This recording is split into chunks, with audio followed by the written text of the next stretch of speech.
ഇന്നലെ വരെ അർജന്റീന എന്ന് പറഞ്ഞ രാജ്യത്തിനോട് റെസ്പെക്ട് ഉണ്ടായിരുന്നു. ഇനി അർജന്റീന എന്ന് പറഞ്ഞ രാജ്യത്തിന്റെ ഒട്ടും വരില്ല. കത്തിച്ചിടാ, ഫ്ലക്സ് മുറിച്ചിടടാ, എടാ ഉളുപ്പുണ്ടല്ലോ അതേമാതിരി കുമ്പിട്ടൊട്ട് ജയിക്കുക.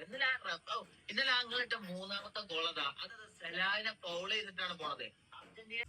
അർജന്റീന ഈജിപ്ത് മത്സരശേഷം ഒരുപാട് മഹാനുഭാവന്മാര് കുറെ റീൽസും കാര്യങ്ങളൊക്കെ ഇടുകയുണ്ടായത് ഞാൻ കണ്ടു. ഒന്ന് രണ്ടു ഞാൻ സേവ് ചെയ്തിട്ടുണ്ട്.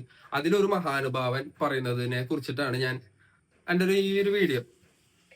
ഇന്നലെ വരെ അർജന്റീന എന്ന് പറഞ്ഞ രാജ്യത്തിനോട് റെസ്പെക്ട് ഉണ്ടായിരുന്നു. ഇനി അർജന്റീന എന്ന് പറഞ്ഞ രാജ്യത്തിന്റെ ഒട്ടും വരില്ല. കത്തിച്ചിടാ, ഫ്ലക്സ് മുറിച്ചിടടാ, എടാ ഉളുപ്പുണ്ടല്ലോ അതേമാതിരി കുമ്പിട്ടൊട്ട് ജയിക്കുക. ഇന്നലെ അങ്ങളിട്ട മൂന്നാമത്തെ ഗോളതാ, അത് സെലാനെ ഫൗൾ ചെയ്തിട്ടാണ് പോണത്. അർജന്റീനന്റെ ഓപ്പോസിറ്റ് അപ്പൊ ഇവൻ പറയുന്നത് നിങ്ങൾ കേട്ടല്ലോ, ഇന്നലെ വരെ അർജന്റീനയോട് അവന് വല്ലാത്ത റെസ്പെക്റ്റ് ആയിരുന്നു. അത് പെട്ടെന്ന് അങ്ങോട്ട് ഇല്ലാണ്ടായി. ഏത് അർജന്റീന ഈജിപ്ത് കളിക്ക് 79ാമത്തെ മിനിറ്റിന് ശേഷം അത് അങ്ങോട്ട് നഷ്ടപ്പെട്ടു ചക്കന്. അയ്യോടാ, എന്താ ചെയ്യാലേ? ആ റെസ്പെക്റ്റ് നഷ്ടപ്പെട്ടു. ഇനിയിപ്പോ വലിച്ചു കീറും, കത്തിക്കും. എന്തൊക്കെ ഇവൻ പറയണ്? അല്ലെങ്കിൽ എനിക്കിപ്പോ അവന്റെ ആ ഒരു കാര്യത്തിന് എനിക്ക് പറയാനുള്ള ഒരു കാര്യം എന്ന് പറഞ്ഞാൽ, ഇവൻ രണ്ടു വർത്താനല്ലേ പറയണ്. തൊട്ട് മുമ്പ് വരെ ഒരു വീഡിയോ ഉണ്ടാക്കാൻ വേണ്ടിയിട്ട് അവന് അർജന്റീനയോട് അവന് വല്ലാത്ത റെസ്പെക്റ്റ് ആണ്. അപ്പൊ ഈ റെസ്പെക്ട് ഉണ്ടാവണതിന് മുമ്പൊന്നും ഈ കാര്യങ്ങളൊന്നും അറിഞ്ഞിട്ടില്ല ഈ മോൻ.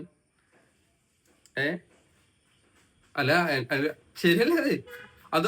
അത് വരെ അപ്പൊ ഒരു രാജ്യത്തിനെ റെസ്പെക്ട് ചെയ്യേണ്ടായിരുന്നു. ഈ കാര്യങ്ങളൊന്നും അറിയാണ്ടാണ് 79ാമത്തെ മിനിറ്റിന് ശേഷം അവൻ ഈ രാജ്യത്തോട് വെറുപ്പ് കണ്ട കത്തിക്കുന്നൊക്കെയാ പറയണ അവൻ. ഇവൻ പറയുന്നത് രണ്ട് വർത്താനാണ്. ഡ്യുവൽ ഡാഡി സിൻഡ്രത്തിന്റെ വർത്താനാണ് ഇവൻ പറയുന്നത്.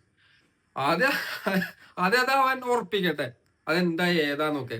എന്നിട്ട് വേണ്ടേ അവനോട് അവൻ ഈ വക കാര്യങ്ങളൊക്കെ പറയാനായിട്ട്. ആ ഫൗളിന്റെ കാര്യം അവൻ പറയുന്നുണ്ട്. അത് സൂം ചെയ്ത് എന്തുകൊണ്ടാണ് അത് ഫൗൾ അല്ലാത്ത എന്നുള്ളതൊക്കെ വ്യക്തമായി പറയുന്ന വീഡിയോസ് ഉണ്ട്. അതൊന്നും ഇവൻ കാണില്ല.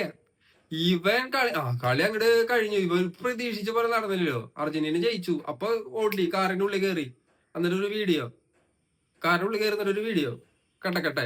അയ്യോ, അവന്റെ രോക്ഷൊക്കെ കാണണം. അവന്റെ കണ്ണൊക്കെ നോക്കിയ എന്തിട്ടൊക്കെയാ. ആദ്യം ഈ പറയുന്ന ആൾക്ക് എത്ര ഉണ്ട് എന്ന് തെളിയിക്കുന്ന എന്തെങ്കിലും ഒന്ന് കൊണ്ടുവരാൻ പറയാം. അപ്പൊ നമുക്ക് അതിന്റെ ബാക്കി കാര്യങ്ങളൊക്കെ സംസാരിക്കാം.